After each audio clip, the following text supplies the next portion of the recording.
नहमदुहु व नसल्ली अला रसूलिहिल करीम अम्मा बाद। बिस्मिल्लाहिर्रहमानिर्रहीम। मुअज़्ज़ज़ नाज़रीन किराम, अस्सलामु अलैकुम व रहमतुल्लाहि व बरकातुहू। अल्लाह ताला इस नए इस्लामी साल को पूरे आलम इस्लाम के लिए खुशी का साल बनाए। उसका आगाज़ माह मुहर्रमुल हराम से हो रहा है। माह मुहर्रम के शुरू होते ही मनगढ़ंत किस्म के अहादीस और बातें फैलाना शुरू कर दी जाती है। मिसाल के तौर पर एक ये गलत बात बतौर हदीस मुबारका के पेश की जाती है कि जिसने पहली मुहर्रम से लेकर 9 मुहर्रम तक रोज़े रखें, अल्लाह ताला उसके लिए हवा में एक ऐसा ख़ैमा बनाएंगे जो 1 मील चौड़ा और 1 मील लंबा होगा और उसके 4 दरवाज़े होंगे।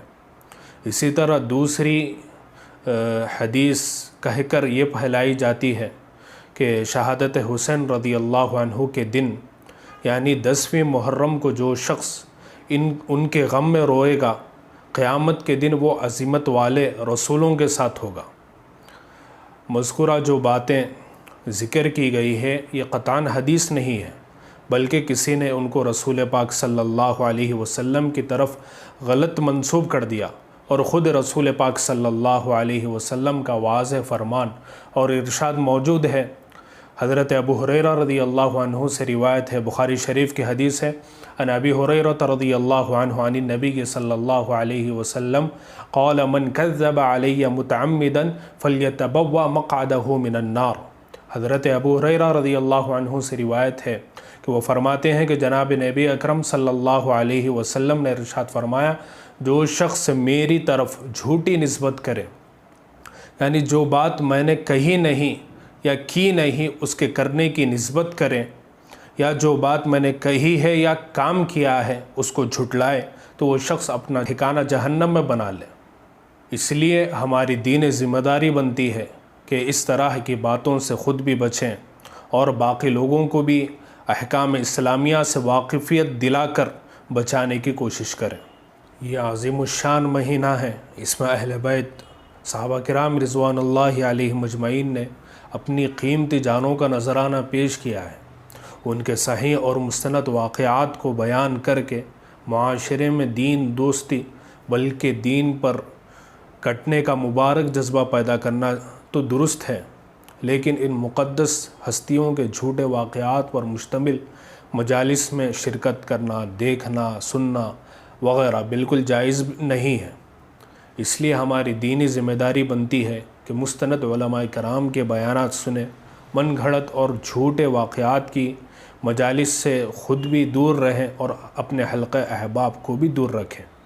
इस महीने में अहले बैत सहाबा किराम रिज़वानुल्लाहि अलैहिम अजमईन का नाम लेकर मन घड़त वाक़यात को बयान किया जाता है और नोहा किया जाता है, मातम किया जाता है। उसके बारे में अहादीस मुबारका में सख्त मुमानात आई है।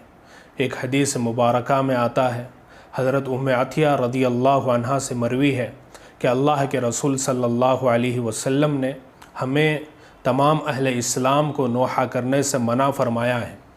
एक और हदीस मुबारका में आता है, हज़रत अब्दुल्ला बिन मसूद रदी अल्लाहु अन्हु से मरवी है कि अल्लाह के नबी सल्लल्लाहु अलैहि वसल्लम ने इरशाद फरमाया कि ऐसे शख्स का हमारे साथ कोई ताल्लुक़ नहीं है जो मुसीबत के वक्त रुखसारों को पीटे, गिरेबान को चाक करें और मय्यत वग़ैरह पर ज़माने जाहिलियत की तरह ज़ोर ज़ोर से आवाज़ें निकाल लें, यानी नोहा करें।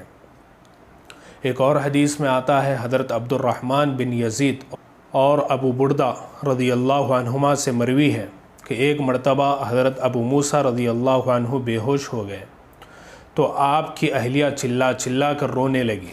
जब हज़रत अबू मूसा रदी अल्लाहु अन्हु को होश आया तो उन्होंने अपनी बीवी से फ़रमाया कि क्या आपको ये बात मालूम नहीं है कि अल्लाह के रसूल सल्लल्लाहु अलैहि वसल्लम ने फ़रमाया है कि मैं हर उस शख्स से बेज़ार यानी ला ताल्लुक़ हूँ जो मुसीबत व हादसा वग़ैरह के वक्त सर के बाल मुंडाए, चिल्ला चिल्ला कर रोए यानी नोहा करें और अपने कपड़ों को फाड़ें।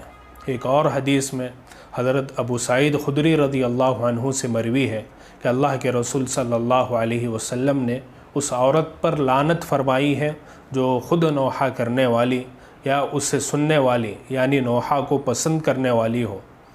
حضرت ابو مالک اشعری رضی اللہ عنہ سے روایت ہے کہ نبی پاک صلی اللہ علیہ وسلم نے ارشاد فرمایا کہ میری امت کے بعض لوگوں میں جاہلیت کی 4 باتیں پائی جائیں گی جن کو وہ نہیں چھوڑیں گے۔ ان میں ایک نوحہ ہے۔ آپ صلی اللہ علیہ وسلم نے فرمایا اگر نوحہ کرنے والی مرنے سے پہلے اس برائی سے توبہ نہ کرے تو قیامت والے دن وہ اس حالت میں ہوگی کہ اس کے جسم پر تارکول اور خارش کا لباس ہوگا۔ اس لیے ہماری دینی ذمہ داری بنتی ہے کہ خود بھی نوحہ کہنے سننے سے بچیں اور اپنے تعلق والوں کو بھی اس سے بچائیں۔ اس مہینے میں بہت سارے لوگ اس مہینے کی جو برکات ہے اس سے فائدہ نہیں اٹھاتے، بلکہ اس میں شادی بیاہ یہاں تک کہ نکاح جیسا مسنون عمل نہیں کرتے، اور اس مہینے میں نکاح کو معیوب سمجھا جاتا ہے اور نکاح کرنے کو برا سمجھتے ہیں، حالانکہ یہ سراسر جہالت والی بات ہے۔ اس مبارک مہینے میں کوئی نیک عمل ایسا نہیں ہے جس کو نہ کیا جا سکے۔ اس موقع پر 2 طرح کے طبقات آمنے سامنے آتے ہیں۔ ایک تو اس مہینے میں نکاح کو درست نہیں سمجھا جاتا، ایک طبقہ تو ایسا ہے، اور ایک دوسرا طبقہ اپنی طرف سے بے بنیاد قسم کے میسیجز پھیلاتا ہوا نظر آتا ہے کہ ام المؤمنین سیدہ صفیہ رضی اللہ عنہ کا نکاح نبی اکرم صلی اللہ علیہ وسلم سے اسی محرم کے مہینے میں ہوا تھا۔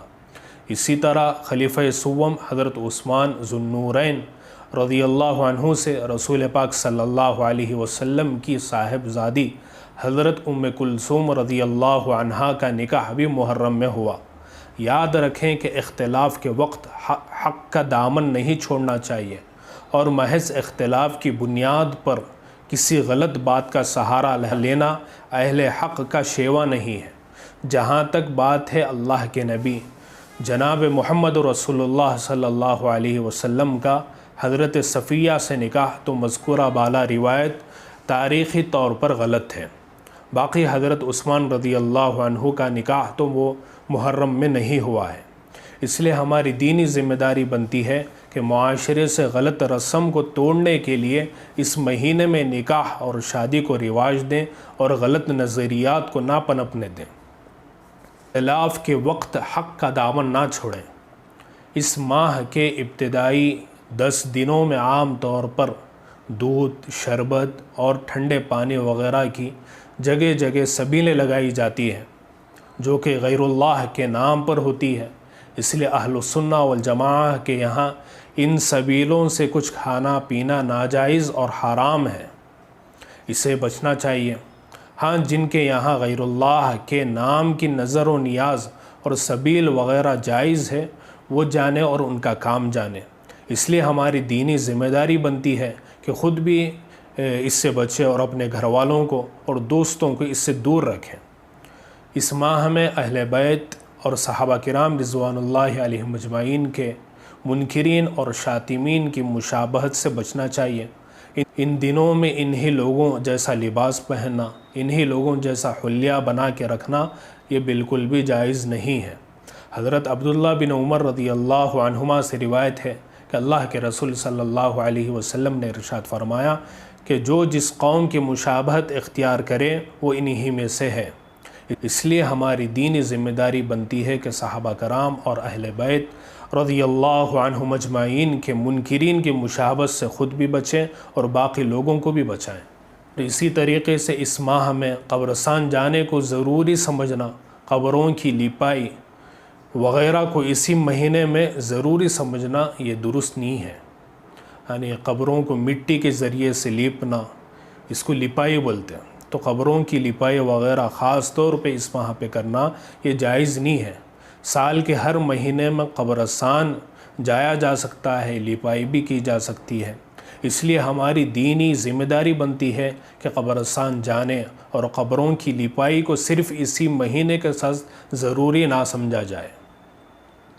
اللہ تعالیٰ سے دعا ہے کہ اللہ پاک کہنے اور سننے سے زیادہ عمل کرنے کی توفیق عطا فرمائے۔